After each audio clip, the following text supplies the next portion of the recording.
तो भैया एक दिन न्यूटन एक पेड़ के नीचे बैठ के छक मार रहा होता है और तब अचानक से एक एप्पल उसके सर पे गिरता है। फिर न्यूटन सोचता है ये क्यों गिरता है। सीरियसली गिरेगा ना, ऊपर से नीचे गिरेगा वो। लेकिन तब उसने अपना दिमाग लगाया और ग्रेविटी को डिस्कवर किया। हाँ हाँ, वही जिसके वजह से हम स्कूल में इतना रोते थे, क्या बताओ। खैर, ग्रेविटी बेसिकली एक इनविजिबल चीज है जो ऑब्जेक्ट्स को नीचे खींचती है। मतलब अर्थ तुम्हें नीचे खींच रही है।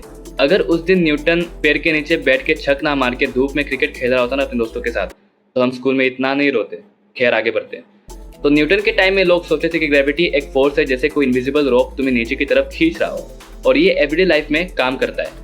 बॉल्स, एप्पल्स, पेन या फिर कोई भी ऑब्जेक्ट जो नीचे की तरफ गिरता है।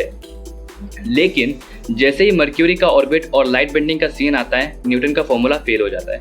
और तब आता है हमारा आइंस्टाइन बाबा और बोलता है ग्रेविटी कोई फोर्स नहीं है, मासिव ऑब्जेक्ट्स जैसे सन और अर्थ स्पेस को बेंड कर देते हैं और तुम नेचुरली उस बेंड के अलोंग स्लाइड कर रहे हो। जैसे तुम हिल पे रोल कर रहे हो, हिल ने पुश नहीं किया लेकिन तुम फिर भी स्लाइड हो रहे हो।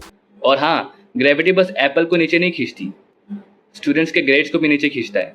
खैर, तो नेक्स्ट टाइम जब एप्पल गिरता है, तुम फ्लोर पे गिरते हो या फिर तुम्हारा ग्लास क्यों नहीं गिरता है या फिर कोई भी कुछ भी ऑब्जेक्ट क्यों नहीं गिरता है, तब याद रखना न्यूटन ने शुरू किया, आइंस्टाइन ने करेक्ट किया और ग्रेविटी बस हमारी ले रही है।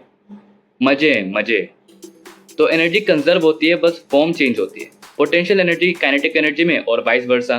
तो एक बात समझ आ गई कि ग्रेविटी कोई फोर्स ही नहीं है, वो तो बस स्पेस टाइम का बेंडिंग है, जिसको स्पेस टाइम कर्वेचर कहते हैं। और तब भी मान लेते अगर हम गलत है, आइंस्टाइन गलत था और ग्रेविटी एक फोर्स है अकॉर्डिंग टू न्यूटन, तो न्यूटन अपने आप को नीचे लाकर दिखाए, मैं मान जाऊंगा कि वो एक फोर्स था।